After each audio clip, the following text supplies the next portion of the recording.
আপনাদেরকে আমি কয়েকটা কথা বলছি। পৃথিবীতে আদম আলাইহিস সালাম থেকে শুরু করে আর ঈসা আলাইহিস সালাম পর্যন্ত যত নবী এবং রাসূল এসেছেন, প্রতিটা নবী এবং রাসূল তার নির্দিষ্ট জাতির কাছে আল্লাহ সুবহানাহু ওয়া তাআলা পাঠিয়েছেন। একজন মাত্র নবীকে এইদিকে করুন। আসলে ওরা চুপ করবে না, ওরা জান্নাতে পর্যন্ত টিকতে পারেনি, আর এইখানে টিকতে পারে যার বউ তার কপাল পুড়েছে, সে লজ্জায় কিছু বলতে পারছে না। মানে ও এত লোকের মাঝখানে যদি গল্প গুজব করে, চিল্লামিল্লি করে, তাহলে বাড়ির 4 দেওয়ালের মাঝখানে স্বামীকে কি করে? বাস্তব নয়?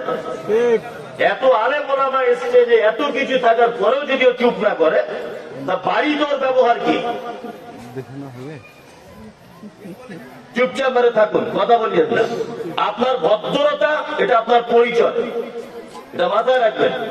আপনার অসুবিধা হলে আপনি আস্তে আস্তে চলে যান, কিন্তু কথা বলবেন না। যাই হোক, আমাদের নবী মুহাম্মদ সাল্লাল্লাহু আলাইহি ওয়াসাল্লামের কাছে দীর্ঘ 23 বছর যাবত এই কোরআনটি কমপ্লিট হতে টাইম লাগিয়েছেন আল্লাহ সুবহানাহু ওয়া তাআলা। আমি যে সূরাটি আপনাদের সামনে মানে তেলাওয়াত করেছি, এই সূরার ভিতরে হযরত মুহাম্মদ সাল্লাল্লাহু আলাইহি ওয়াসাল্লামের বেঈমান মুশরিকেরা যে অপবাদ দিয়েছিল, সে অপবাদের জবাব দিয়েছেন। 1, 2, মুহাম্মদ সাল্লাল্লাহু আলাইহি ওয়াসাল্লামকে দ্বিতীয় পর্যায়ে আল্লাহ সুবহানাহু ওয়া তাআলা পথ চলার নির্দেশনা দিয়েছেন এবং কিছু বিধি নিষেধ করে দিয়েছেন। সেইগুলো আমি আপনাদের কাছে বলবো। প্রথম থেকে শুরু করছি। নাম্বার 1, আচ্ছা বলুন, মুহাম্মদ সাল্লাল্লাহু আলাইহি ওয়াসাল্লাম কোন জায়গাতে জন্মগ্রহণ করেছিলেন? মক্কা। আর মারা গিয়েছিলেন কোথায়? মদিনাতে। এবার আপনাকে বলছি, হাজী সাহেবরা বলেন যে মদিনা হচ্ছে সোনার মদিনা, আর অরিজিনালি সোনারই মদিনা। ওখানে গেলে আর বাড়িতে আসতে ইচ্ছা করবে না।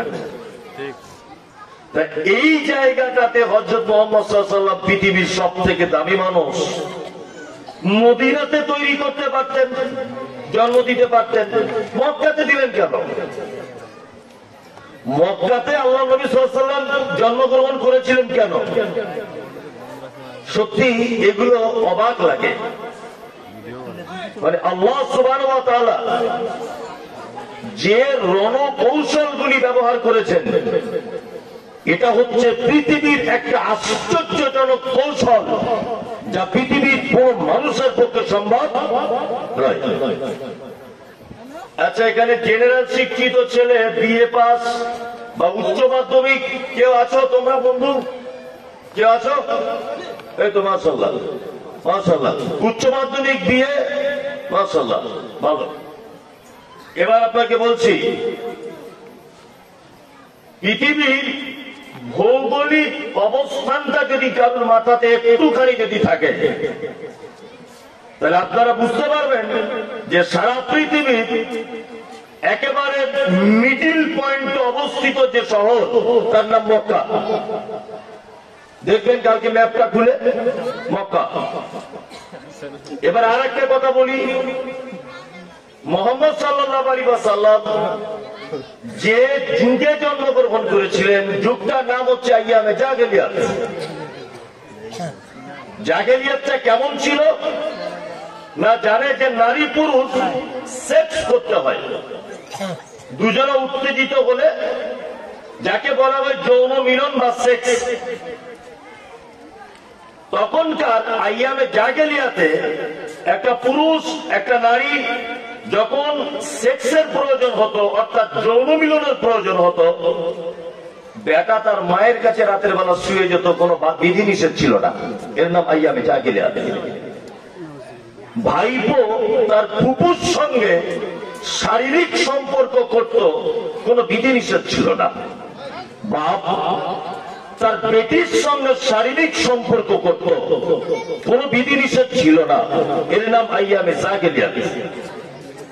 মানুষ মারা যেত, মারা যাবার পরে তার মাথার এই পজিশনটা কেটে নিয়ে এইরকম টুপির মতো কোন একটা পাত্র তৈরি করে মদ পান করত মরা মানুষের মাথার খুলিতে। এর নাম আইয়ামে জাহেলিয়াত। এই আইয়ামে জাহেলিয়াতে জন্মগ্রহণ করেছিলেন মুহাম্মদুর রাসূলুল্লাহ সাল্লাল্লাহু আলাইহি ওয়াসাল্লাম। এই অন্ধকারে নিমজ্জিত জাতিকে আলোর দিকে টেনে এনেছিলেন একটি মাত্র সিলেবাস দিয়ে, তার নাম আল কোরআন। কোরআন মানে জ্যোতি, কোরআন মানে আলো। অন্ধকারে যে সমস্ত মানুষেরা আছে তাদেরকে আলোর দিকে কি করবে? আকৃষ্ট করবে, তার নাম আল কোরআন। এইবার আপনাকে বলছি, মুহাম্মদ সাল্লাল্লাহু আলাইহি ওয়াসাল্লামকে কোরআন মাজিদ দেওয়া হয়েছে। আমি মুমতাজুল ইসলাম খুব ভালো প্যান্ডেল মাইকের ভাড়ায় দিই, আমার এটা ব্যবসা। তা আমি আপনাদের বীরনগরে প্যান্ডেলটা করেছি। আচ্ছা বলুন তো, আমি যদি একটা লাইট প্যান্ডেলের এক কোণাতে যদি লাগিয়ে দিই, আচ্ছা বলুন লাইটটা চারিদিকে সমান ভাবে পড়বে? হ্যাঁ আর না, বুঝে উত্তর দেন। পড়বে? পড়বে না। এখন লাইটটা আমি যদি প্যান্ডেলের একেবারে মাঝখানে দিই, তাহলে লাইটটা যতটুকুই হোক চারিদিকে সমান ভাবে যাবে কি যাবে না? যাবে, যাবে। আল্লাহ সুবহানাহু ওয়া তাআলা সোনার মদিনাতে মুহাম্মদ সাল্লাল্লাহু আলাইহি ওয়াসাল্লামকে জন্ম না দিয়ে মক্কায় কেন দিলেন? মক্কায় এই কারণে দিলেন যে কোরআন নামক এই জ্যোতির আলোটা যেন সারা পৃথিবীর চারিদিকে সমান ভাগে যাতে পৌঁছাতে পারে, এই কারণে মুহাম্মদ সাল্লাল্লাহু আলাইহি ওয়াসাল্লামকে মক্কায় জন্ম দেওয়া হয়েছে। উত্তর পাওয়া গেছে?